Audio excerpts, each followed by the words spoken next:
In this video, I will show how to turn on or off Network Discovery in Windows 10 or 11. Click on Start, search here Control Panel.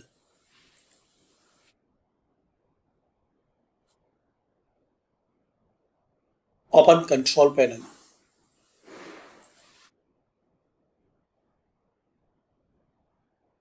Now here click on Network and Internet.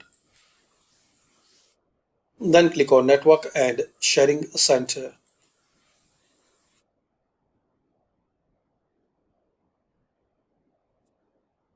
Now here click on Change Advanced Sharing Center.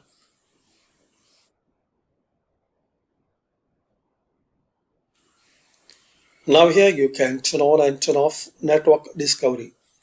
Just select on or off. If you need to off, select to off. If you need to make on, so select to on.